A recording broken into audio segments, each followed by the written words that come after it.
Sekarang ini LSF posisi menjaga dan ingin ikut memajukan perfilman Indonesia. Mindset-nya sudah beda dengan dulu. Undang-Undang Perfilman 92 kita punya PPNS, punya pegawai polisi pemerintah. Tugasnya apa? Jagain depan pintu. Bioskop. Bioskop dulu ada. Teman-teman nih pengelola OTT, emang mau tega OTT-nya diisi seperti film-film tetangga sebelah yang isinya adalah adegan-adegan yang bakal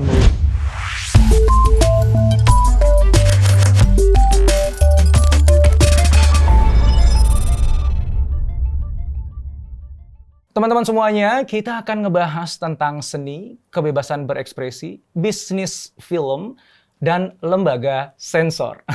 Langsung menghadirkan Ketua Lembaga Sensor Film Indonesia, Mas Romy Fibri. Makasih, Mas. Saya yang terima kasih diundang Mas Indra ini. Ngomongin sesuatu yang saya yakin teman-teman ini bakalan seru banget, ramai banget. Apalagi kalau teman-teman pelaku industri film, atau juga TV, media, dan lain sebagainya ya. Dan kan saya juga punya banyak teman-teman di situ, Mas. Termasuk saya juga sebenarnya penikmat film. Jadi kalau dari semua seni itu saya film tuh paling oke banget gitu ya. Dan ketika kita nonton bioskop tuh kadang-kadang loh kok tiba-tiba kok pindah gitu adegannya gitu ya. Dan banyak teman-teman sinias juga suka komplain dan lain sebagainya gitu. Nah, hari ini justru kita pengen dapat insight langsung nih dari Mas Romy ya terkait dengan peran LSF ya, Lembaga Sensor Film, kemudian bagaimana dampaknya itu terhadap industri perfilman nasional dan apa sebenarnya misi yang diemban gitu. Karena saya yakin lembaga sensor film itu penting kalau menurut saya, Mas. Karena saya suka dengan film, saya suka dengan seni. Gitu. Tapi di saat yang sama saya juga pendidikan, Pak. Saya kan ingin supaya generasi berikutnya itu kejaga deh gitu, jangan dilepas gitu ya, sehingga nanti akhirnya bisa sesuatu yang nggak pas masuk ke pikirannya. Cuman menentukan keseimbangan di antara keduanya itu loh, Pak. Ya, tentang seni, ekspresi itu dan juga ya kita harus jagain tentang hal-hal seperti itu dan itu teman-teman semuanya kita akan bahas. Dan langsung aja nih, Mas. Mulai dari yang pertama yang paling basic dulu ya, supaya kita sama dulu persepsinya ini teman-teman nih. Lembaga sensor film itu tupoksinya apa? Tupoksi itu singkatan apa? Tugas pokok dan fungsi. Nah, itu apa, Pak? Jadi memang LSF ini adalah bentuk kehadiran negara terhadap warga negaranya, khususnya di wilayah film. Nah, LSF ini memang diberi amanat untuk melakukan penelitian, meneliti, mengevaluasi film yang akan diedarkan di Indonesia. Nah, tapi dalam proses perkembangannya mengalami perbedaan dengan amanat itu. Kalau dulu film yang beredar kan pakai seluloid, Mas. Mas Indra pasti ngalamin lah. Kalau nggak ngalamin berarti masih muda. Ngalangin lah ya. Kalau nggak ngalamin berarti masih muda. Kalau kayak saya ngalamin tuh berarti ketahuan yang umurnya. Bioskop pokoknya agak berisik Pak. Di belakang itu ya. Udah begitu kadang tiba-tiba kuda itu bisa naik turun. Karena kalau seluloid dulu LSF sebelum ini itu digunting, disambung pakai solatip. Maka ketika dia tayang, ketika tayang di layar, itu ada kayak goyang gitu. Nah, sekarang zaman sudah berbeda, Mas. Satu sudah modern, sudah demokratis, tapi negara kan tetap harus hadir. Nah, ini semua kita berbicara soal proporsi, keseimbangan. Alam juga harus seimbang, makhluk hidup juga harus seimbang, baik buruk harus seimbang, termasuk dalam menjalankan tugas di LSF. Ini harus berimbang. Karena sudah modern, sudah demokratis, maka LSF satu tidak melakukan guntingan lagi. Karena apa yang disensor digital. Kalau niatnya mau gunting sih bisa aja gitu kan, bisa investasi alat untuk video editing yang canggih. Tapi what for untuk apa gitu? Negara sudah berbeda ini perkembangannya. Dunia juga sudah berkembang. Sehingga ketika LSF menyensor itu bentuknya digital. Sama seperti Mas Indra terima email dalam bentuk file, folder itu di password. Kalau Mas Indra mau buka file itu kan si yang bersangkutan harus ngasih password. LSF juga begitu. Film yang akan disensor dalam bentuk DCP, Digital Cinema Package, itu di password. Misalnya jam 9 sampai 12. Di luar itu nggak bisa dibuka. Nah, ketika disensor, kemudian LSF mencatat. Time code sekian sampai sekian ada adegan telanjang. Diberi catatan. Dikembalikan pada si pemilik film. Nih, Mas Indra. Filmnya Mas Indra, timecode sekian sampai sekian, ada adegan telanjang. Peruntukannya apa nih? Bioskop. Silahkan dipertimbangkan. TV, apalagi ketat juga. Nah, Mas Indra bisa mendapatkan catatan itu. Bahkan ketika LSF menetapkan filmnya Mas Indra 17, Mas Indra bingung kan? Loh, saya ini bikin tuh 13 loh. Untuk Niat 13 saya tahun ke atas. bikin 13 tahun, kok jadi 17? Bisa datang ke LSF. Diskusi, dialog, kemudian kita berargumentasi, kalau perlu lihat filmnya lagi, nih adegan yang ini nih, yang di slow motion lagi kan misalnya. Nah, ini gimana nih? Masa ini untuk 13? Nah, di situ dialog, Mas. Kita cari jalan keluar. Jadi LSF ini lebih pada satu, negara hadir, fungsi negara hadir. Kedua, melayani pemangku kepentingan perfilman untuk ikut membantu memajukan perfilman kita. Kan nggak bisa sekarang nih asal potong. Karena kalau model potong tadi, kita sekarang sudah paham soal rights. Mas Indra bikin film. Terus dikirim ke LSF, dicacah-cacah, dibalikin. Potongannya ada di kantor LSF loh, Mas. Kalau mau nonton guntingannya bisa ke LSF. Yang itu kan harusnya nggak boleh, karena itu rights-nya siapa? Itu kan punya Mas Indra, bukan punya negara bahkan. Nah, ini sudah nggak begitu lagi. Sehingga dengan sadar rights, maka nggak bisa kita potong-potong begitu lagi. Harus dikembalikan. Nah, kembali ke tadi, LSF ini adalah bentuk kehadiran negara, tetapi dalam hadirnya LSF di lingkungan perfilman, itu untuk membantu memajukan industri perfilman. Sekarang begitu. Ada dua yang aku tangkap ya. Yang pertama tadi adalah ternyata proses menyensor itu udah nggak seperti dulu lagi, yang gunting seluloidnya disambung pakai selotip ya. Tapi ada proses dialog. Berarti yang melakukan editing adalah si produser filmnya ya. Betul. Oke, nanti saya ingin dalemin itu lagi tuh. Yang kedua adalah kaitannya dengan kehadiran negara tadi. Nah, itu aku mau nanya itu dulu deh. Sebelum kita ngomongin agak terlalu teknis nanti di belakang. Hadirnya negara itu dalam rangka apa, Mas? Melindungi masyarakatnya dong. Kalau dari LSF ini adalah melindungi masyarakat dari pengaruh negatif film. Ada tontonan-tontonan yang tentu saja bisa ya, tidak semua, ya, bisa pada titik tertentu bagi seseorang tertentu itu menimbulkan efek yang berbeda dari kebanyakan. Nah, LSF hadir untuk itu. Ya, kan warga negaranya harus dilindungi dari akses informasi yang baik dan benar, akses edukasi yang baik dan benar, kemudian akses tontonan yang baik dan benar. Lah itulah LSF dalam konteks film, film ya. Jadi bisa dibilang apa? LSF sebagai penjaga moral bangsa. Gitu. Bisa katanya di undang-undang begitu. Gitu ya kalimatnya ya. Tapi kan kondisi objektif milenial sekarang, kata-kata mulia itu kan harus dilihat di tingkat implementasi. Itu lebih penting, Mas Indra, menurut saya. Nanti kita akan masuk ke sana. Yang teknis yang hal yang basic dulu deh. Yang kena sensor tuh yang apa sih? Karena tadi pornografi misalnya telanjang tadi ya, porno aksi. Ya, walaupun dia nggak telanjang, tapi kalau goyangannya itu membuat hasrat gitu ya, itu porno aksi berarti ya. Apa lagi? Gini, kalau membuat hasrat nanti sangat personal dong. Kita berdua nonton nih. Efeknya emang sama? Belum tentu. Buat saya adegan ini biasa aja. Kan udah sering. Buat Mas Indra. Mungkin karena saya nggak pernah nonton begitu, jadi langsung nyut-nyutan malah. Nah, itu beda, Mas. Maksud saya kalau soal dampak yang seperti itu beda. Nah, jadi kalau soal akses yang seperti apa gitu, itu cara menyensor LSF itu sekarang menggunakan pendekatan yang berbeda. Tahap pertama ketika menonton itu harus 0 sampai akhir menit. Jangan judgement dulu nih. Akhir menit itu maksudnya film selesai? Sampai selesai. Oke.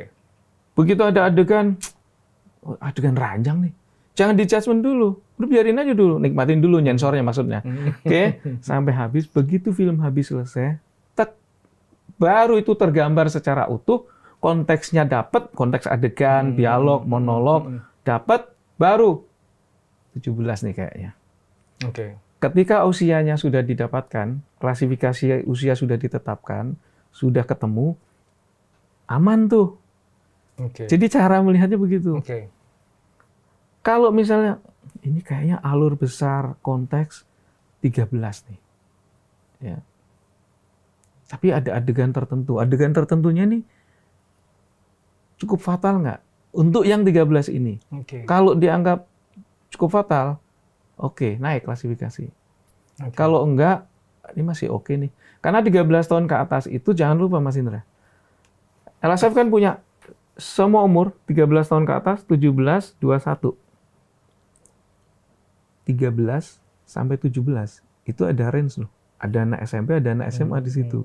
Kan kita harus bijak melihat ini nih. Adegan ini, iya SMP nggak mungkin nih, tapi SMA bisa kan?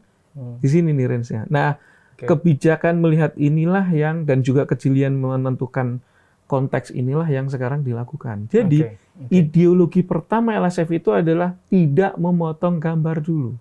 Itu menarik tuh. Tentukan dulu klasifikasi. Kalau soal gambar telanjang, nggak mungkin nggak. Undang-undang pornografi porno aksi ketika menampakkan unsur ketelanjangan, udah kena lah itu. Tapi kalau kita ngomong seni, budaya, gitu ya, samar-samar, siluet, kemudian moving, muter, tapi pakai gordennya tipis, siluet, kan asik tuh. Ya, loh, ya paling nggak seni lah ya. Artinya tidak ada unsur telanjangan secara vulgar dan terbuka. Itu masih mungkin lolos. Itu masih mungkin. Kalau adegan itu dalam konteks yang tepat. Oh iyalah. Ya. Nah ini menarik ya ngomongin konteks ya, karena beberapa keluhannya teman-teman sineas itu adalah dipotong-potong adegannya sehingga kehilangan konteks story-nya gitu. Ya sampai film apa dulu tuh ya yang akhirnya nggak jadi tayang sama sekali. Film apa ya? Aku lupa. Akhirnya dia langsung buat sequel-nya. Bukan. Akhirnya dia langsung lompat ke sequel. Karena yang pertama itu, ini kalau kita tayangin orang pada bingung nontonnya gitu, nggak nyambung jalan ceritanya gitu ya. Nah ini yang menarik ya teman-teman ya. Jadi nggak langsung main potong, tapi lihat dulu keseluruhannya. Betul. Dan kemudian dari lihat seluruhannya, tetapkan dulu dia di 13 atau 17 atau berapapun, atau 21 apapun juga gitu.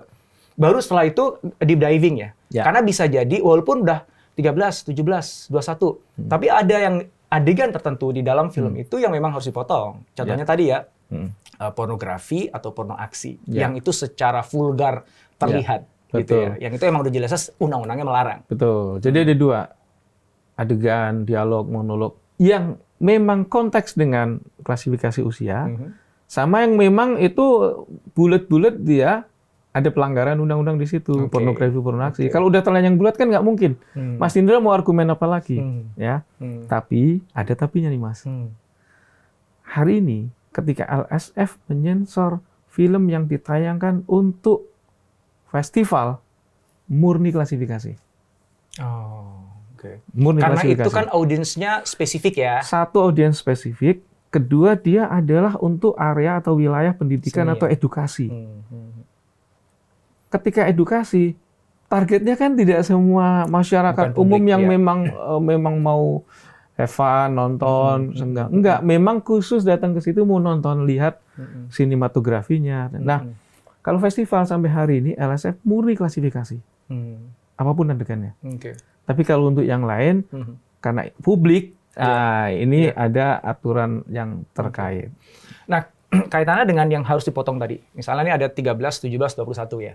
Apakah aturan motong itu berlaku sama untuk klasifikasi yang berbeda tadi? Jadi misalnya, kalau misalnya adegan gini atau gambar gini di film yang 21 tahun ke atas nggak apa-apa, tapi 13 harus dipotong gitu. Apakah begitu atau sebenarnya itu pukul rata? Ada dua, tergantung. Tergantung tingkat ekstremitasnya. Kalau misalnya orang di kolam renang atau di pantai pakai bikini, 13 nggak apa-apa dong. Kenapa? Konteks Mas. Emang orang di renang harus pakai turtleneck, lari di pantai, main-main pasir di pantai, itu pakai jas. Itu kontekstual. Itu saya maksudkan ke situ. Bukan berarti kalau 13 nggak boleh ya ada orang renang. Ya orang anak 13 tahun ke atas kan juga dia sebelum 13 mungkin dia berenang juga. Nanti dia akan aneh kalau lihat film "Mah, Pak, itu di kolam renang tapi Bapak itu pakai jas," gitu kan. Nah, ini enggak. Jadi satu memang ada konteks dengan adegannya. Sama yang kedua, konteksnya dengan ekstremitas. Nah, kalau dengan ekstremitas, maka mau usia berapapun agak susah. Ketika ekstrim, misalnya ada adegan pembunuhan, kemudian menunjukkan agak ekstrim di situ, entah cara membunuhnya, penusukannya, atau apapun adegannya gitu, nggak mungkin di 13. Mungkin di 21 misalnya. Nah, ini yang menentukan, selain konteks juga bentuk ekstremitasnya. Sampai makanya film Mortal Kombat itu udah nggak seru lagi, Pak. Kan justru the whole point of the film ya. Di situ ya. Emang di situ film itu jualan itu ya, dipotong semuanya. Ini apa? Tiba-tiba baru mau maju udah mati musuhnya, Pak. Soalnya kepotong semuanya kan berantemnya. Mungkin kalau di 21 kan aman kali ya. Ya, artinya kan ada ekstremitas. Jadi di 21 kemarin itu di 17 ya, kayaknya ya. Kayaknya di 17 13 ya? kalau nggak salah. Oh, masa sih 13, Pak? Coba cek deh. Ya, itu. Iya. Oh, kalau di 21 masa kita hentikan syuting, searching dulu kan? Nggak. Maksud saya, ada adegan-adegan yang, dan itu kan kami ini melayani loh, Mas. Kami ini lembaga negara yang nggak pengen juga abuse of power. Kami ini melayani. Kalau Mas Indra punya film, kemudian kami kasih catatan berapapun lah klasifnya, Mas Indra boleh kok. Gua nggak terima nih ya, malu ya. Gua mau datang kantor lu, gua debat. Silahkan. Selama ini sudah terjadi. Setahun itu bisa 16 kali, 9 kali dalam setahun ya. Artinya sebulan sekali, sebulan 2 kali. Kita selalu dialog sama teman-teman sineas. Nah, artinya kalau ada sesuatu di situ, lu ngomong dong. Jangan langsung ngomong ke media. Jangan lu terima juga terus kemudian ribut gitu. Enggak. LSF sekarang sudah sangat terbuka. Jadi anytime, dan bahkan handphone saya pun nggak pernah nggak pernah disembunyikan, siapapun bisa ngakses, siapapun bisa WA saya dan segala macam. Nggak harus prosedural, nggak harus protokoler gitu. Aku pengen tahu nih, yang akan mungkin kena potong adalah tadi ya pornografi, porno aksi, apalagi kekerasan tadi. Kekerasan pun yang eksesif ya. Jadi maksudnya kalau kayak sensor, kayak gergaji gitu, terus ditampakkan dari awal sampai akhir sampai gelundung gitu kan eksesif nih maksud saya. Nah, bahkan di titik-titik tertentu dia bisa 21. Jadi lolos sensor tapi 21. Kalau yang pornografi porno aksi, karena ada undang-undang pornografi porno aksi juga di situ. Sehingga LSF yang di Permendikbud nomor 14 tahun 2019 tentang tata cara penggolongan usia itu menyebutkan menampakkan unsur ketelanjangan. Unsur ketelanjangan apa ya? Sudah, rujukannya undang-undang pornografi. Kan faktual ya, nggak bisa diperdebatkan lagi ya. Kalau udah telanjang itu nggak bisa debat, Mas. Tapi kalau siluet terus masih ada lah.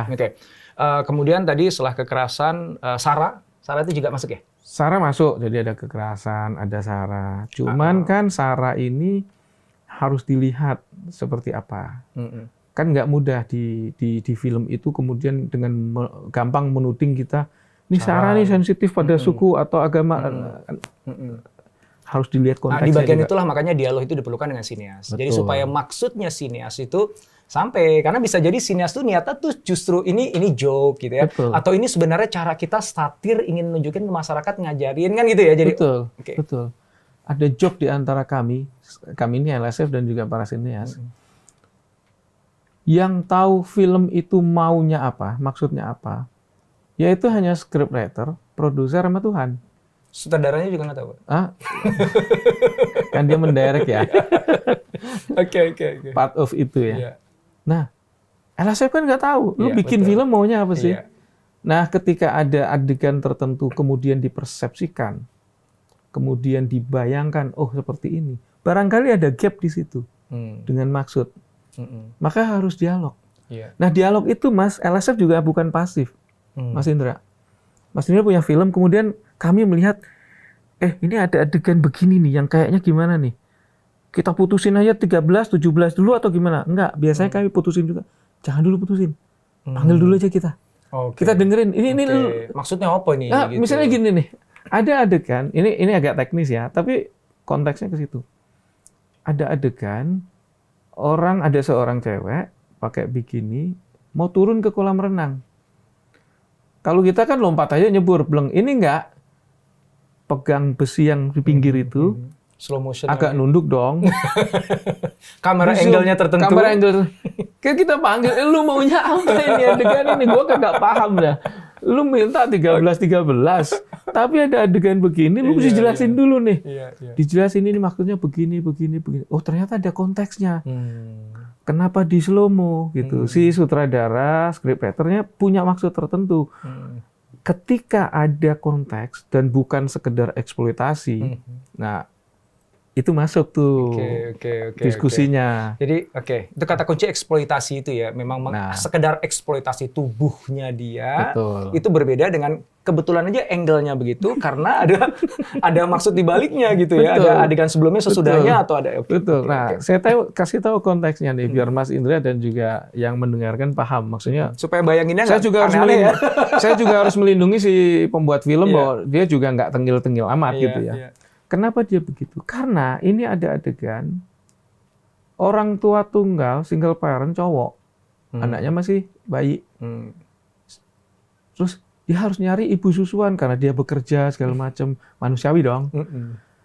Di kepala dia yang bapak muda nggak paham nih tentang persusu ibu susuan. Di kepala dia kalau nyari ibu susu itu yang harus yang kapasitas besar. Nah, iya. Sehingga anaknya tidak akan kelaparan, kehausan. Jadi makanya gambar itu muncul. Oh, baru kita paham. Oh, lo tengil lo ya di situ ya. Jadi karena kebegoannya si single parent cowok muda itu yang digambarkan dalam bentuk visual itu. Ya, memang dia lagi digambar. Ini cowok ya lugu lah segala macam. Oke, paham. Artinya dia memang bukan karena tengil mau sosok gambar aneh gitu. Nah, paham sekarang ya? Nah, kira-kira gitu, Mas. Kalau bikin film yang model gitu, Mas. Ternyata susah juga ya di nyensor film tuh ya. Nyensor film tuh nggak segampang gunting-gunting aja, emang enak. Sarah, terus ada lagi kalau nggak salah saya baca ini masih relevan atau masih dipakai nggak ya? Tidak bertentangan dengan ideologi Pancasila. Itu masih nggak? Kayaknya nggak ada deh. Udah nggak ada ya? Coba kita buka, jangan salah rujukan undang-undang kita. Saya kok pernah baca begitu tuh, salah satunya itu tuh. Ada satu lagi yang makanya aku tanyain ya, ini bener apa enggak ya? Tidak merugikan orang lain, menjadi merusak nama orang lain gitu, apa tuh? Oh, itu kitab undang-undang hukum pidana, Mas. Itu pasal pencemaran nama baik. Itu berarti nggak ada di LSF, tapi itu di undang-undang yang lain lah ya, yang harus dijagain juga oleh LSF berarti. Oh iya, harus. Artinya gini, LSF ini kerjanya lingkupnya film. Undang-undang filmnya ada, peraturan pemerintahnya ada, Permendikbud tentang klasifikasi how to menggolongkan film ada. Tapi dalam mekanisme kerja teknis juga harus mikirin undang-undang yang lain juga. Misalnya kayak tadi. Ada satu film, Mas. Film itu kemudian digambarkan di film itu bahwa inilah transaksi kejahatan itu dilakukan. Menggunakan minuman ini, makanan ini. Ada mereknya lagi gitu ya? Mereknya ditunjukin, Mas. Kita panggil dong. Ini lu bener nih. Merek minumannya Indra, merek permennya Indra. Ini bener nih lu udah nanya Indra nih. Loh, kenapa kami nanya? Kami juga melakukan riset, kayaknya ini bener. Waduh. Ini lu sedang rilis riset survei atau lu bikin film? Karena kalau itu beneran mereknya ada, sementara di situ digambarkan transaksi kejahatan yang seolah-olah benar, publik kan pasti menjauhi makanan minuman ini, Mas. Setelah kami kasih tahu, iya juga ya, kami bisa digugat ya. Tapi kami mau ini karena kami yakin ini berdasar riset kami di lapangan itu betul. Karena ngotot begitu. Oke, kita lolosin bersama nggak apa-apa. Tapi dari sekarang kita sama-sama nyari lawyer ya. Karena yang digugat bukan cuma lu, gua juga kena, ya. Karena gua ngelulusin surat tanda lulus sensor. Jadi pasti kita tergugat. Tapi kalau lu maunya begitu, lu nggak mau nih, ya sudah, oke, kita lulusin. Tapi kita siap-siap nih, sama-sama cari lawyer. Wah, sampai segitunya, Pak. Dia pikir mungkin kita nakut-nakutin ya. Alah, biar disensor atau biar potong. Enggak, ini beneran gitu. Karena itu pernah terjadi juga. Kami kasih tahu, pernah terjadi. Ada film, kalau saya kasih tahu judulnya tahu dan nggak enak lah nanti. Judul itu mencerminkan satu gedung. Fatalnya, si pemilik gedung tidak pernah dimintain izin. Katanya syuting di gedung itu, tapi ternyata ilegal. Marah dong yang punya. Berkirim surat lah ke LSF segala macam. Akhirnya kita panggil. Nah ini loh yang penting untuk sama-sama kita ketahui bahwa LSF ini jaga. Sekarang ini LSF posisi menjaga dan ingin ikut memajukan perfilman Indonesia. Mindset-nya sudah beda dengan dulu. Kalau dulu kan memang, wah kalau bisa jangan tayang nih. Tukang jagal istilahnya. Potong masih halus mas, tukang jagal. Sekarang sudah nggak begitu. Kami ini ikut jaga. Karena apa? Begitu film mendapatkan surat tanda lulus sensor dengan kop Garuda, tanda tangan Ketua LSF, secara yuridis itu berlaku di seluruh Indonesia. Nggak boleh ada yang melarang, menutup-nutupi. Nggak boleh. Itu harus dijamin. Dan sebaliknya, ketika sudah rilis, maka kita harus tanggung jawab bersama. Nah itu konteks tadi itu penting. Artinya LSF tuh mendudukan diri sebagai partner dari para produser film. Betul sekali. Betul sekali. Sama-sama jagain ya. Jagain si produser filmnya, jagain masyarakatnya juga gitu ya. Jadi situlah letak negara tuh hadir tuh ada di situ tadi. Betul. Betul. Agak teknis sekarang mas ya, karena sorry balik lagi. Jadi yang tadi tidak bertentangan dengan ideologi Pancasila itu emang nggak ada ya? Kayaknya nggak ada undang-undang. Yang ada di undang-undang itu ya kekerasan, agama, pornografi. Pastikan aja. Soalnya itu area-area yang pasti kan ada jadi perdebatan kan nanti kan. Maka di undang-undang nggak ada. Pasti nggak ada ya. Di PP nggak ada. Agak teknis tentang. Kalau di Kitab Primbon mungkin ada. Jangan diteruskan, nanti harus disensor nanti. Kalau saya menyensor kalimat saya sendiri gitu. Aduh, lucu banget. Sekarang proses penyensoran itu tadi ya, kan menarik ya. Jadi tertipin time code, kemudian kasih tahu ke si sineasnya gitu kan. Ini gini nih. Kalau misalnya mereka ternyata punya pandangan lain, boleh diskusi. Maka dialog itu menjadi pola untuk memastikan bahwa kalaupun nanti ada sensor, menguntungkan semua pihak, ya masyarakat tentu aja terjaga, dan sineas juga nggak merasa dirugikan karena karya seninya dia nggak diacak-acak oleh orang yang nggak paham, kan gitu kan. So, idenya di situ Pak ya. Nah, yang sepanjang saya tahu proses itu terjadinya setelah filmnya jadi, dan kadang-kadang akhirnya jadi harus terpaksa dipotong-potong yang itu ngebuat si sineasnya nggak happy gitu ya. Biaya mau nggak juga. Iya, harus syuting ulang dan lain sebagainya kalau seandainya. Kan, soalnya sekarang. Iya, betul. Terus? Pertanyaan saya gini, kenapa nggak itu dilakukan sebelum produksi dijalankan atau bahkan mungkin di tengah produksi berjalan, jadi paralel gitu ya? Mungkin nggak sih itu? Ya. Sehingga kalau misalnya harus diubah adegannya, ya mumpung pas lagi syuting sekalian aja diubah deh gitu. Atau setnya masih belum dibongkar gitu setidaknya gitu. Mas Indra, kalau bicara soal mungkin, di dunia ini kan semua mungkin, Mas. Buat Tuhan apa sih yang nggak mungkin? Nah, jadi kalau ditanya mungkin. Persoalannya adalah secara timing. Baik timing politik, timing sosial, pas apa enggak? Saat sekarang enggak. Kalau dulu di zaman Orde Baru, iya. Mulai dari judul, skrip, segala macam. Semua dicek. Sebelum produksi? Sebelum produksi. Jangan harap itu sudah bisa ke lapangan produksi kalau belum di-approve. Oh. Itu yang nge-approve LSF juga? No. Waktu itu ada Dirjen RTF ya. Direktorat Jenderal Radio, TV, Film. Kementerian Penerangan lah. Departemen Penerangan lah. Nah, dulu begitu. Nah, kalau Mas Indra menyarankan ke situ lagi ya monggo, tapi saya nggak ikut-ikut ya. Yang teriak sineasnya ya. Nah, itu satu. Yang kedua, karena LSF sadar bahwa kreativitas itu ya nggak usah dibelenggu, biarkan saja. Tapi si pelaku kreatif ini, sineas ini juga harus paham dan dibekali dengan tata aturan yang ada. Karena ketika dia seni untuk seni, dinikmati dia sendiri di kamar, urusan dia. Tapi ketika dia seninya ini untuk publik, mengajak semua orang untuk menikmati, menilai karya dia, beda lagi. Ada tata aturan perundangan di situ, ada etika di situ, dan segala macam. Nah, Yang dilakukan LSF sampai hari ini bisa memberikan jalan keluar dengan satu, membantu peninjauan. Bukan di awal. Jadi semua udah selesai syuting nih. Set, jangan digeser dulu. Raw materials ada.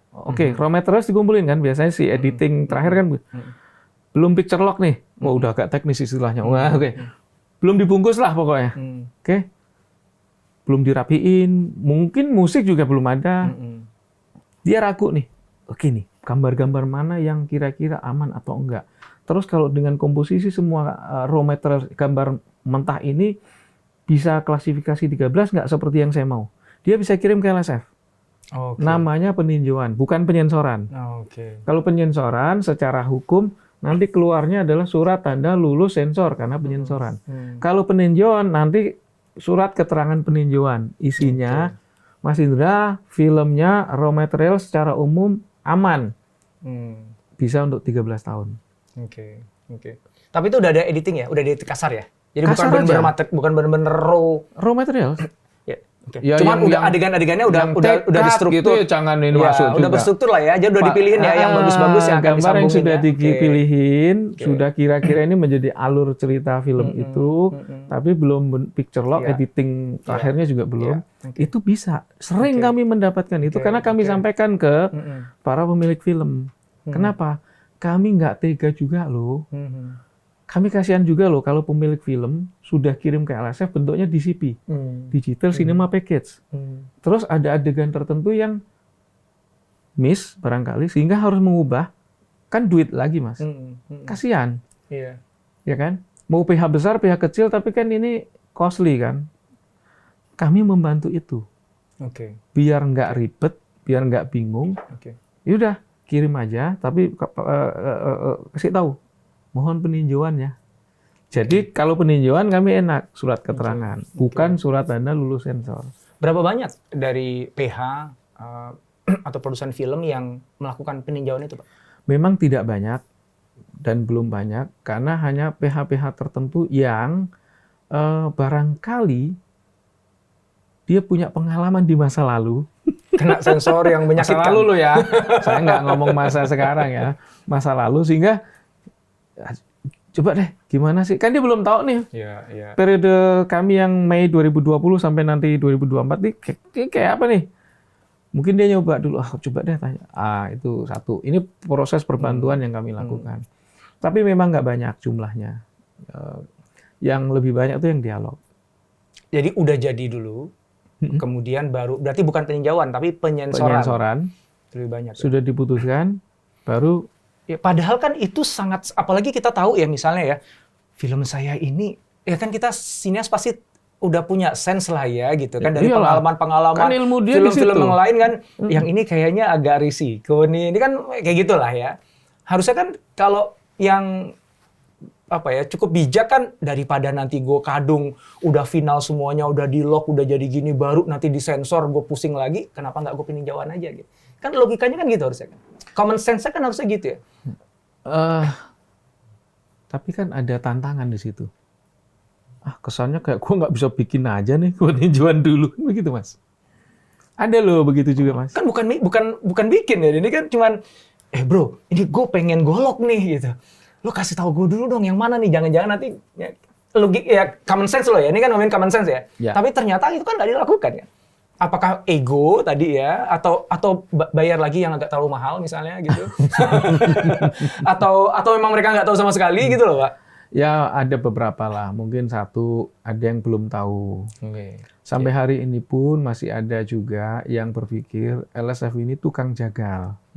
Padahal kami udah dari 2020 sampai sekarang udah 3 tahun itu melakukan ini, dialog sama banyak, sudah banyak sinias-sinias yang ngerti, wah LSF sudah bergerak ke sini nih.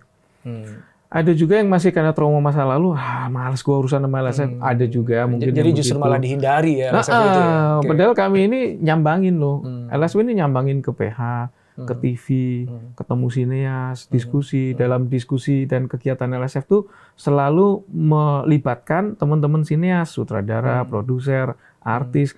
Itu wajib hukumnya. Di semua kegiatan LSF melibatkan mereka. Khususnya yang sosialisasi budaya sensor mandiri. Itu pasti ada mereka, Mas. Nah, ya ini pelan-pelan lah. Nah, pelan-pelan nanti kita akan ke sana sehingga semua bakalan terbuka pada waktunya. Kalau saya sih nggak cemas lah. Yang penting saya melakukan, berada di rel yang menurut saya dan kami teman-teman LSF ini baik, tepat, itu kami lakukan. Upaya untuk mengedukasi teman-teman sineas atau produser ini itu menarik. Itu sejauh mana itu? Supaya tadi ya paling nggak ya, yang tadi peninjauan itu akhirnya bisa dilakukan atau mereka bahkan sensor mandiri dan lain sebagainya gitu. Kami punya program di LSF namanya literasi hukum perfilman. Yang satu literasi hukum perfilman, satu sosialisasi budaya sensor mandiri. Yang sosialisasi budaya sensor mandiri ini intinya meliterasi masyarakat agar punya kemampuan untuk memilah dan memilih tontonan sesuai klasifikasi usianya. Audiensnya masyarakat luas. Khusus yang literasi hukum ini kami datang, Mas, ke sekolah kejuruan film, TV, fakultas yang punya film, TV.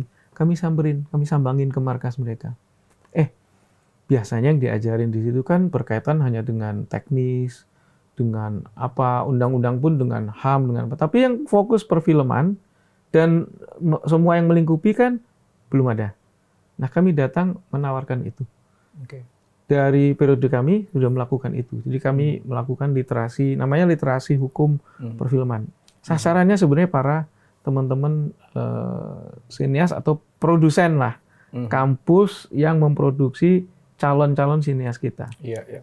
Karena kan bagi pelaku seni film itu kan tidak akan pernah bisa lepas dari LSF, udah pasti kan. Ujung-ujungnya sebelum dirilis pasti kena LSF kan. Nah. Jadi daripada nanti udah barangnya jadi baru kasih LSF ternyata kena jagal juga gitu ya. Mendingan kan jauh-jauh hari sebelumnya ngobrol lah gitu kan, konsultasi lah gitu. Minta perspektif pandangan. Siapa tahu dari situ akhirnya justru malah dapat ide. Yang lebih baik message-nya sampai tapi kemudian dapatnya 13 gitu nanti misalnya kan. Ternyata ada teknik tertentu, ada cara tertentu nih yang itu bisa menyamarkan dan akhirnya bisa lolos gitu. Daripada kadung udah jadi barangnya terus dijagal di belakang. Harus ngubah lagi. Biaya lagi kan. Logiknya kan ada di situ kan harusnya kan. Ada yang produser sangat apa namanya? Sangat perfeksionis. Ketika ada adegan tertentu hanya ya sepele sih kalimat ngumpat itu. Yang ngumpat tingkat dewa lah ya. Sehingga 17 nih, karena alur ceritanya begini, ada ini, ada itu. Ngumpat tingkat dewa 17. Produsernya minta, Pak, kami ini waktu bikin film bayangannya 13. Maka adegan-adegan gini kami udah setting nih. Ya kelewat di sini aja nih. Ya nggak bisa dong, udah gampang lah. Lu bip kek, lu blur kek, atau lu timpe suara jadi umpatan yang lain kan bisa tuh. Dia terima, Mas. Oke, kalau ini saya bisa ubah, bisa 13 ya? Bisa, karena memang ini yang mengganjal. Apa yang terjadi, Mas? Dia syuting ulang. Karena dia mau perfeksionis. Karena hal-hal begini kan... Tapi kan itu setidaknya kan pilihannya si sineas kan? Betul, bukan kami yang nyuruh. Gitu. Kami ini hanya, sekali lagi, hanya melayani. Nah, sensor mandiri itu Mas ya, kan tadi 13, 17, 21 gitu ya. Jadi udah ada nih klasifikasi nih film gitu ya. Kita ngomongin bioskop dulu deh. Kalau TV mungkin agak susah juga kita ngontrolnya kan ya, itu di rumah masing-masing ya. Seringkali kan aku suka ngeliat ini film 17 tahun tapi yang isinya anak-anak 12 gitu. Film PG-13 anak-anak kecil-kecil lagi yang ada gitu. Saya paham bahwa itu udah di luar areanya LSF pasti ya. Karena kan LSF berhenti di surat itu kan, di depan itu. Tanda tangan jenengan berarti udah di situ ya? Mas. Kalau dulu terakhir saya masih lihat Ahmad Yani ya, Pak Ahmad Yani. Ya, ketua sebelum saya Pak Ahmad Yani. Sekarang udah Romi. Oke. Paling nggak pandangan Mas Romi deh, walaupun itu di luar kewenangan LSF gitu ya. Tapi kan ada budak tadi ya, karena tanggung jawab untuk edukasi masyarakat. Nah, gimana tuh kan kalau TV kita nggak bisa ngapa-ngapain, itu udah urusan rumah masing-masing kan. Tapi bioskop tuh kan itu kan bisnis premis ya, yang itu masih negara masih bisa ikut campur di sana. Sebenarnya kalau secara konsep besar nggak bisa dipisah, Mas. Mau TV, mau bioskop, mau OTT, apa? Ini persoalan edukasi. Ini persoalan pendidikan, mendidik kita. Nggak bisa kita serahkan pada masing-masing. Semua harus semua lini ya. Mulai dari yang paling kecil di rumah tangga, sampai lingkungan sekitar. Kenapa saya bilang tadi nggak bisa dipisah? Nggak bisa juga kita mengatakan, kalau tontonan TV sih urusan lu lah. Bioskop urusan lu juga nih. Kenapa? Karena yang nonton di bioskop ngajak anak kecil, anaknya dia yang masih kecil, itu bapaknya masuk ke film. Ya bapaknya kok. Coba perhatiin Mas. Ketika mereka antri, Ma, Pa, ya kan? Ini aja nih, ini aja bagus nih. Lupa dia. Bawa anak ini anak di bawah. Kalau bisa ada penitipan anak di situ ya dititipin tuh. Ini lupa orang tua. Artinya, lu mau ada di bioskop, ada di warung kopi, ada di rumah, sadar semua nih. Orang tuanya iya, anaknya iya. Makanya budaya sensor mandiri ini meliterasi semua masyarakat pengennya. Bukan cuma anak-anak, bukan cuma remaja, bukan cuma orang tuanya, semua aja. Termasuk pendidik guru. Kenapa? Sekarang sudah beda zamannya. Orang tuh udah nggak bisa dilarang-larang, Mas. Coba kalau security diketatin. Lebih ngamuknya ya, lebih kencengan si orang tua ini. Harusnya kan yang ngamuk si security. Security ya, kok sama anaknya. Pak, kenapa saya diajak nonton begini? Karena dia harus nahan security ini juga. Ini enggak. Sekarang yang terjadi begitu. Nah, kuncinya ternyata pada literasi. Maka LSF bersama GBPSI, Gabungan Pengusaha Bioskop Seluruh Indonesia, itu melakukan kampanye bersama. Bioskop itu selama kemarin sudah berusaha, Mas, memberikan pemahaman pada karyawannya untuk mengingatkan. LSF juga dengan kampanye, ILM segala macam. Tapi kan seperti nggak ada apa-apa. Nah, kampanye itu satu, LSF dan GBPSI menetapkan maskot badak Jawa dengan di sini kalau badak Jawa yang bentuk kayak badut atau apa, di sini ada tulisan tonton sesuai usia. Maskot ini akan dibentuk dan dibuat, bukan akan ya, sudah juga sebagian bioskop, sebagian sudah melakukan itu, cinema standee. Cinema standee berdiri, ditaruh di samping tiketing. Kenapa di samping sengaja banget nih kan? Provokasi banget. Biar waktu beli tiket, lu lihat ini. Oh iya, tontonlah sesuai usia. Yang ketiga, di tiketing tuh, kalau Mas Indra lihat, bukan hanya judul sama usia. Judul, usia, sama color-nya beda. Sekarang ada. Karena perbedaan warna itu, kalau semua umur tuh hijau, 13 itu biru, 17 itu merah terang, 21 itu merah marun, merah gelap. Itu untuk menunjukkan gradasi. Color ini gradasi usia. Di situ sudah ditaruh di tiketing. Jadi bukan cuma judul dan usia, tapi ada color. 4. Poster di dinding-dinding bioskop, di lobi. Itu dikasih poster. Tontonlah film sesuai usia. Di lobi diputerin lagu, jingle, jangan salah memilih. LSF punya jingle, karya kerjasama dengan Piyu Padi. Jingle, jangan salah memilih. Itu diputar, Mas. Intinya jangan salah memilih tontonan segala macam. Masuk ke bioskop pun sebelum diputar ada lagi iklan layanan masyarakatnya. Iklan layanan masyarakat sudah lewat, sudah mau nonton filmnya. Sekarang ketika menampilkan klasifikasi usia, LSF pakai animasi kan? Yang dik. Tonton film kamu 13, kamu tonton film sesuai usia. Itu kampanye yang dilakukan LSF untuk mengajak masyarakat itu sadar. Karena kita undang-undang perfilmannya sudah nggak kayak perfilman tahun 92 undang-undangnya. Undang-undang perfilman 92 kita punya PPNS, punya pegawai polisi pemerintah. Tugasnya apa? Jagain depan pintu. Bioskop. Dulu ada. Dulu ada. Undang-undang yang lama dulu ada. Bisa punya otoritas untuk itu. Jadi begitu dilihat meragukan nih, masih bocah tapi nonton dewasa. Bisa cek KTP. Nggak sesuai, pulangin. Ada ya dulu ya? Dulu ada, Mas. Dulu tertib sih nontonnya. Saya kan nggak tertib, saya pernah kena suruh pulang dulu. Makanya kerjanya di pakai celana pendek nonton film 17, ya kan kita mana tahu. Yang penting gambarnya bagus, judul bagus, nontonlah kita. Terus suruh pulang. Sekarang nggak bisa begitu. Undang-Undang Perfilman Nomor 33 Tahun 2009 nggak ada itu. Artinya apa? Sekarang sudah diserahkan kepada masyarakat. Dan tadi saya bilang, bioskop, TV, jaringan internet, OTT, itu satu kesatuan, Mas. Sekarang orang tua itu lebih tenang. Kalau orang tuanya bapak ibunya pergi dinas, kantor, luar kota segala macam, lebih tenang anaknya. Nak, dek, kak, di rumah aja ya, jangan kemana-mana, main bahaya di luar. Paket udah unlimited tuh, bapak sediain. Sadar nggak dia?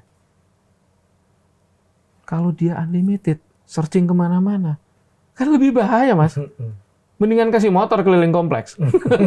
Resiko jatuh juga, kan sama. Artinya apa? Semua lini itu ada punya kayak keping mata uang. Ada tingkat keamanan, ada tingkat resiko. Harus ditimbang. Ngasih paket unlimited bukan berarti kemudian bapak ibunya tenang. Kita nggak bisa. Nah, itu harus diimbangi dengan, oke, ngasih paket unlimited, tapi kasih penyadaran. Anaknya juga kasih kesadaran. Sehingga dengan pola pendidikan dan edukasi yang memang untuk meliterasi publik tentang tontonan, kita tenang, Mas. Jujur aja kita nggak bisa loh dampingin anak kita terus-menerus ya. Makanya menurut saya agak mubazir tuh. Bimbingan orang tua. Kapan bimbingnya, orang tuanya kerja. Di rumah pun mungkin sibuk segala macam. Kalau anaknya sudah pulang duluan dia nonton, bapak ibunya belum pulang kantor, kan nggak bisa bimbing juga, nggak bisa dampingin. Jadi bukan itu kuncinya. Peringatan itu jelas, usia jelas dan harus disampaikan. Tapi pendidikan di tingkat keluarga juga harus dilakukan. Memang bioskop nggak ada kewajiban untuk itu tadi ya, melakukan policing. Nah, soalnya udah jelas-jelas gitu. Aku pernah di bioskop gitu. Ya, lewat gitu aja. Lewat gitu aja. Okay. Ada sih mbak-mbak yang jagain yang ngasih tahu ke orang tuanya, Pak, ini untuk dewasa ya gitu. Ketika dia bawa anaknya gitu. Kenapa kami LSF dan GBBSI kampanye besar-besaran? Karena bioskop yang seminimal mungkin dia sudah berusaha melakukan itu. Saya juga pernah, Mas, antri panjang, ngelebihin tol nih, nggak jalan-jalan. Saya ngelongok ke depan, ya ada orang tua lagi marahin tiketing. Mbak yang di tiket itu sampein. Karena nggak mau ngejualin tiket itu? Iya, nggak. Udah, Bu, ini untuk... Karena mungkin mbaknya kan juga sudah nonton filmnya, tahu ada adegan yang bahaya buat anak. Apa yang dibilang? Ini duit-duit saya sendiri, anak-anak saya sendiri, ngapain lu ikut-ikut? Waduh, kelahi lah. Kebayang nggak kira-kira di zaman sekarang yang serba viral, semua orang pegang handphone secara serampangan juga. Ada yang educated, tapi ada yang serampangan. Kalau disamperin sama security, dimarahin, apalagi diarak keluar, diviralin. Jangan bioskop ini ya. Sembarangan bioskop. Padahal orang tuanya yang salah, dia diarak keluar tuh karena merugi. Kami kan yang antri di belakang atau masyarakat yang antri di belakang rugi dong. Nggak bisa maju, filmnya mau main, meskipun ada online ya, tapi kan nggak semua sempet. Kadang kan orang nonton tuh, Mah, Pak, nonton yuk, nonton. Langsung ke situ gitu. Ini terjadi, Mas. Bioskop sudah melakukan itu seminimal mungkin. Nah, agar ini lebih gebiar, maka dikasih tadi cinema standing, macam-macam. Jadi kalau bioskop nggak punya kewajiban untuk melakukan itu sebenarnya, hanya himbauan ya dari pemerintah. Mereka himbauan. Mereka menghimbau. Nah, sekarang OTT tadi ya, karena disebut tentang OTT ya. Jadi kita ada Netflix, ada banyak ya. Boleh nyebut merek ya? Boleh lah. Ini built-in bukan? Saya lihat nggak ada. Dan lain sebagainya lah. Soalnya kalau tak sebut OTT doang nanti nggak paham teman-teman. Jadi kan lumayan ada iklan. Tolong ya nanti ya Bapak Produser ya. Itu gimana itu tuh? Dudukannya gimana di dalam peran LSF ya? Saya suka istilah Mas Indra ini. Dudukannya gimana? Kami juga bingung masang dudukan ini. Ini kursi naik turun yang tinggi itu yang ada ininya atau apa? Ini penting. Film ini kan sebenarnya nggak sendirian LSF. Industri film ini negara harus hadir dan bukan hanya melalui LSF. Negara juga harus hadir melalui pemerintah lewat Kementerian Pendidikan Kebudayaan, Ristek, itu ada Direktorat Perfilman Musik Media. Mereka harus punya kepedulian untuk itu dan mereka sedang menuju ke sana juga. Di Kementerian Pariwisata ada itu. Nah, ini untuk menunjukkan apa? Bahwa nggak bisa sendiri nih. Dari sisi konten. Yang kedua, dari sisi wahana, medium, platformnya. Kan Kominfo di situ ada. TV juga ada akses Kominfo karena frekuensi Kominfo. Jadi sama seperti kita ngomongin TV, nggak bisa sendirian, Mas. LSF mau sok-sok jagoan, woi TV, jangan, nggak bisa. Karena ada LSF, ada KPI, Komisi Penyiaran Indonesia, yang punya otoritas negur TV dan segala macam, ada Kominfo yang meluluskan frekuensi. Duduk bareng dong kalau mau ngomongin TV, ada konten, ada ini. Termasuk tadi dudukannya ini apa? OTT ini apa? Jaringan informatika. Ketika jaringan informatika, kontennya oke, LSF boleh bisa ngomong nih. Tapi ketika platformnya harus ada Kominfo di situ, harus ada kementerian lain di situ. Barangkali Kementerian Keuangan juga harus duduk di situ. Kenapa? Ini pajaknya lewatnya gimana nih? Kan Kementerian Keuangan nih yang paling sibuk dari semua lini kan. Karena semua akses perdagangan melalui apapun, Kementerian Keuangan harus hadir. Nah, ini harus dipikirin. Nah, kalau dalam konteks penyensorannya, Mas. Nah, ini kan jadi konten tuh ya berarti masuknya ya. Itu kan berarti LSF mestinya harus ambil peran di situ dong. Sampai hari ini LSF, tahun lalu lah misalnya, LSF mengumpulkan operator-operator OTT. Kami mengumpulkan mereka, kami mengundang teman dari Kominfo untuk menjelaskan regulasinya. Kan regulasinya ini harus jelas nih, regulasinya apa nih? Ya kan? Kalau industri penyiaran, PT apanya jelas nih. Kalau ini gimana nih, yang ngatur gimana?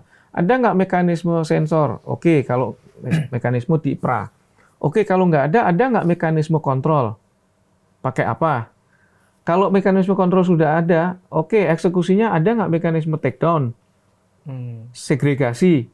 Itu kan harus dilakukan, Mas. Maksud saya take down dan segregasi. Kalau kita mau OTT, ada film tertentu yang sebenarnya secara kultur di orang Indonesia nggak pantas banget nih, gitu. Bisa nggak itu dilaporin? Kalau yang melaporkan siapa? Nah, ini pertanyaan yang sama-sama harus kita jawab. Oke. Ya kan harus kita jawab nih. Kan harus dilaporkan. Laporannya kemana? Berapa batasan laporan itu harus ditindaklanjuti? Kemudian seperti apa? Sampai titik tertentu di take down apa enggak? Kalau nggak di take down, apalagi? Negara lain itu sudah bisa menerapkan ada OTT yang film-film tertentu dia nggak boleh main di negara ini. Karena ada mekanisme itu. Di Indonesia belum ada? Saya nggak mengatakan itu, tapi ini yang harus kita benahi. Terjemahkan sendiri ya teman-teman ya. Ini yang harus kita benahi bersama, dan ini semua harus duduk bersama nih. Pemangku kepentingan perfilman, pemangku kepentingan bisnis, jaringan informatika, harus duduk bersama. Ini baru ngomongin OTT loh. Belum nanti TV digital. Mas, TV digital lebih rumit loh, Mas. Kalau TV yang terestrial, PT, perusahaan, bentuknya enak, Mas. Kalau TV digital, Mas Indra punya TV. Tayang di apa? Jaringan informatika. Status hukumnya apa? TV digital. TV bukan. Ya namanya TV. Terus bedanya apa sama yang selama kemarin pakai satelit? Dikontrol oleh KPI juga. Mas Indra enak tayang di sini, nggak dikontrol siapa-siapa. Lah ini, dia udah comply, dia udah bayar pajak, dia udah ini, udah itu, udah dikontrol lagi kan, disensor lagi misalnya. Kesetimbangan bisnis ini kan harus dipikirkan secara global, Mas. Kita tidak sedang mencari siapa salah, siapa benar. Nggak penting itu. Kalau cuma mau nyari siapa salah, gampang. Nunjuk hitung itu kan paling gampang. Paling gampang karena empatnya ke kita, itu yang sulit. Kita sedang dan harus memikirkan pergerakan industri telekomunikasi yang sedemikian pesat ini harus dipikirkan. Minimal kalau kita nggak bisa mengantisipasi, menghadapi yang ada. Lah ini menghadapi yang ada aja terseok-seok, gimana nanti berkembang? Zaman sekarang Mas Indra bisa bikin pakai handphone, gadget, yang namanya film. Entah film dengan definisi seperti apa. Pokoknya orang ngelihat itu film, mau pendek, mau panjang, mau berapa menit. Kemudian tayang. Terserah Mas Indra mau ditayangin di mana, mau di jaringan apa. Terus hukumnya apa ini? Nah, jadi kita tidak sedang rezim sensor bakal ketinggalan kalau mengikuti perkembangan jaringan teknologi informatika. Yang dikedepankan adalah literasi. Maka harus ada pemahaman tentang literasi digital pada satu sisi, pengaturan bisnis digital pada sisi yang lain. Ini lebih penting menurut saya, Mas. Saya setuju bahwa pada akhirnya setiap orang harus punya literasi itu dan melakukan self-sensor sendiri ya. Jadi mensensor dirinya sendiri apa yang pengen ditonton apa enggak. Kalau dia punya keluarga ya untuk keluarganya gitu ya. Namun di saat yang sama kan sekali lagi negara juga harus hadir kan. Ya, pertanyaan saya gini, kalau di Indonesia kita belum memiliki infrastruktur, sistem mekanisme kebijakan yang bisa menopang tadi itu, misalnya gitu ya. Adakah negara lain di luar sana yang bisa kita benchmark, Pak? Yang mereka mampu, entah apa sebutannya meregulasi atau menjagain para OTT ini sehingga dia tetap ada dalam koridor kenormalan Indonesia. Karena gini, kelihatannya LSF jadinya powernya cuman untuk film bioskop dan TV gitu. Ya. Sementara majority orang nontonnya bukan dua itu. Kan kecolongannya banyak banget itu kan gitu kan. Nah terus makanya pertanyaan pertama adalah pengetahuan Mas Romi, ada nggak sih negara di luar sana yang udah bisa melakukan itu dengan baik? Ada, kita bisa ngecek ke Inggris. Di Eropa ada 2 atau 3 negara kok yang sudah melakukan regulasi ini. Bisa diatur OTT, jaringan informatika bisa. Loh, kenapa nggak bisa? Wong yang ngatur negara, Mas. Bikin aja aturan. Sakaratnya negaranya atau ya? Oh, bukan sakaratnya juga. Tapi paling nggak negara kan punya power dong untuk melakukan itu dong. Kalau misalnya ada willingness-nya. Negara punya tanggung jawab melakukan itu. Punya power melakukan itu. Willingness-nya juga penting. Kenapa? Bisnis ini nggak sekedar diatur-atur, tapi harus atmosfer kehidupannya juga harus dijaga. Nah, ini yang harus dipikirkan. Sebenarnya kalau pakai undang-undang ITE, PSE, ya penyelenggara sistem elektronik, bisa diatur. Kita hanya perlu lebih gitu aja. Ya. Aja. Udah ada kok, Mas. Oh gitu ya sebenarnya. Jadi perangkat kebijakannya sebenarnya udah ada, perangkat undang-undangnya. Sekarang saya tanya, Mas Indra, langganan OTT, nonton pakai apapun lah, mau pakai gadget di tangan, mau pakai set-top box, bukan set-top box. Di rumah tuh Bang, pakai smart TV kayak, pakai komputer kan bisa. Emang itu pakai sarana hantu blau? Kan ada operatornya, Mas. Iya, bisa laksana sebenarnya. Operator siapa yang ngatur? Dengan negara dong. Bukan negara semena-mena, enggak, diatur. Kan negara harus hadir, nggak bisa sembarangan isinya juga. Tapi kalau nggak bisa dikontrol di depan, nggak bisa disensor di depan, tentu sensor diupayakan hadir. Banyak orang minta, Mas, LSF hadir dong, ini sembarangan nih, isinya begini-begini. Oke, makanya kami ngundang OTT untuk ngobrolin itu. Tapi sambil nunggu ini beres, itu dipikirkan dong. Ada nggak mekanisme pelaporan? Kalau ada pelaporan, mekanisme take down-nya gimana? Kalau take down udah segregasi, ini yang ini nggak bisa nih, film yang model begini nggak bisa nih. Nanti orang akan, ini pun kalau dilakukan, orang ini akan diserang dengan orang yang akan mengatakan, ini zaman udah modern begini, itu loh.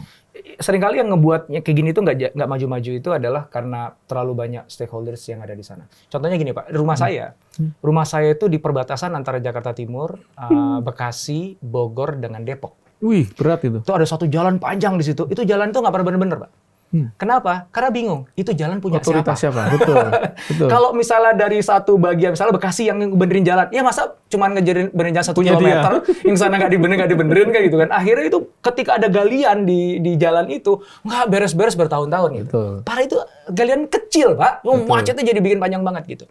Nah saya khawatir dengan terlalu banyak players tadi itu ya, untuk ngurusin OTT ini gitu. Akhirnya nggak beres-beres juga gitu Pak. Kalau saya gampang. Itu fakta lapangan. Kalau saya penyelesaiannya gampang. Gimana tuh? Suruh duduk bersama. Titik. Orang Indonesia tuh suka duduk bersama, Pak. Cuman nggak keluar dengan keputusan. Kalaupun keluar, eksekusinya mandek. Nah itu gimana caranya supaya jadi keputusan dan eksekusinya benar? Gitu? Kalau fokus bisa. Ini kan soal policy, political will juga. Willing tadi harus didukung dengan political will. Kalau nggak ada political will, nggak ada pendekatan, susah. Jalan masing-masing, nanti yang satu benerin 10 meter doang, sisanya serahin sebelahnya. Susah. Nah, ini harus duduk bersama, harus ada task force di situ, diomongin bersama. Semua yang melingkupi dudukan ini, OTT, jaringan informatika segala macam, duduk bareng. LSF pun kalau duduk di sini ngomongin konten, kami nggak akan kemana-mana kok. Kami ngomongin konten aja. Yang lain monggo silahkan, yang bagian untuk akses penyelenggara sistem elektroniknya seperti apa segala macam, pengawasan misalnya KPI mau masuk situ, monggo saja gitu. Itu biasanya kan harus diinisiasi oleh satu lembaga, ya, bahwa yang lain nanti akan kita minta duduk bersama, tapi inisiatornya biasanya kan satu Pak. Sebaiknya lembaga mana? Karena ini sudah lintas kementerian, saya sih berharap Pak Presiden langsung ya memberi perhatian soal ini. Kita tahu Pak Presiden ini sangat peduli sama wong cilik, sama masyarakat. Peduli banget beliau itu. Nah, cuman Indonesia kan masalahnya banyak banget nih. Dari ujung sampai ujung masalahnya banyak. Orangnya juga banyak. Mungkin yang ini perlu diberi beri tempat fokus khusus. Iya. Apapun namanya, didudukin bareng. Karena sudah lintas kementerian, Mas. Lintas kementerian, lintas lembaga, lintas tema ini. Didudukin bareng, karena ngomonginnya bukan cuma aturan, tapi sudah ngomong tentang literasi digital. Literasi digital ini sudah semua isinya. Tulisan, audio, visual, film, masuk sana. Dan ini lintas. Maka, kalau Pak Presiden bisa kita harapkan sedikit waktunya untuk memberi perhatian soal ini, jadi bisa cepat beres. Oke. Saya yakin itu. Oke. Mudah-mudahan semua pihak yang terkait dan berwenang ikut menyimak. Karena ini balik lagi ke yang tadi saya sampaikan di awal, Pak ya. Saya tuh penikmat seni, khususnya film. Saya suka banget gitu. Dari dulu tuh saya suka banget sama film. Dulu rencananya tuh saya kuliah ke luar negeri tuh pengen sekolah film sebenarnya. Oh gitu. Cuma nggak jadi. Gara-gara waktu itu Krismon tahun 98. Oke. Tapi alhamdulillah sekarang kan ada di sini juga disupport oleh teman-teman luar biasa di sini. Iyalah. Sekarang kan ini udah kayak film juga ini. Jadi sangat memahami keinginan teman-teman sinias itu untuk berekspresi apa yang ada di pikiran dan hatinya ingin disajikan dengan sangat-sangat bagus gitu, dan eksperimentasi dan lain sebagainya ya. Bahkan agak bandel untuk menembus batas-batas tertentu kan emang disitulah letak seni itu ada di situ ya. Betul. Jadi tidak terkungkung dengan satu dogma yang sama gitu ya. Betul. Tapi di saat yang sama tadi saya juga cerita bahwa saya itu pendidik juga gitu. Saya punya concern yang sangat besar terhadap generasi yang akan datang gitu. Jadi punya kepentingan juga untuk jagain generasi ini. Jagain itu bukan berarti kemudian nggak boleh kemana-mana gitu ya, terus dibuat steril, nggak gitu kan cara didik gitu. Tapi tetap kita nggak bisa lepas gitu aja kan. Kita harus hadir di sana kan gitu. Betul. Maka diskusi kita ini jadi sangat penting. LSF bisa punya peran yang sangat kuat di sini gitu. Nyari keseimbangan antara berkembangnya industri film kita, tapi di saat yang sama tidak mengorbankan generasi berikutnya gitu. Jangan cari duit aja dengan ngumbar sesuatu yang akhirnya ngerusak anak bangsa gitu kan. Kayak cari sesuatu yang clickbait, sesuatu yang banyak ditonton orang tapi isinya cuma kekerasan, seksualitas ya, karena dasarnya manusia naluri hewaniahnya ada di sana gitu. Diumpanin itu ya dimakan gitu. Dan itu ada duitnya ternyata. Akhirnya muter di situ ya udah dia kaya tapi satu generasi hancur. Kita nggak ingin kayak gitu kan. Betul. Gitu. Itu yang saya katakan ketika ketemu dengan teman-teman pengelola OTT nasional kita, OTT yang Indonesia. Mereka tuh punya kepedulian Mas sebenarnya. Mereka itu nggak seperti yang menayangkan sembarangan itu, gitu ya. Mereka tuh punya kepedulian. Kita ini hidup di Indonesia, orang Indonesia, ngerti budaya Indonesia. Jadi kalau mau nayangin itu juga comply lah aturan Indonesia. Itu juga saya bilang ke teman-teman, teman-teman nih pengelola OTT. Emang mau tega OTT-nya diisi seperti film-film tetangga sebelah yang isinya adalah adegan-adegan yang bakal merusak, yang kira-kira anakmu, keponakanmu, saudaramu nggak tega tuh kalau kita nonton tuh dia itu. Emang mau begitu? Kan dia punya anak. Meskipun dia harus tanggung jawab cari cuan, dapat gaji gede dari situ. Tapi kan dia punya anak, punya keponakan, punya sepupu, punya saudara. Emang mau? Itu yang saya sampaikan, Mas. Dengan begitu semoga mereka punya kesadaran juga untuk nggak ngerusak diri mereka sendiri dan keluarganya minimum. Minimal dia harus ngelindungin. Masa dia bilang, jangan tonton OTT-nya ayah ya. Loh kenapa ya? Bahaya. Ini kan absurd nih. Kan absurd, Mas. Jadi nggak boleh begitu dong. Jadi apa yang kita ucapkan dengan apa yang kita lakukan itu harus senada.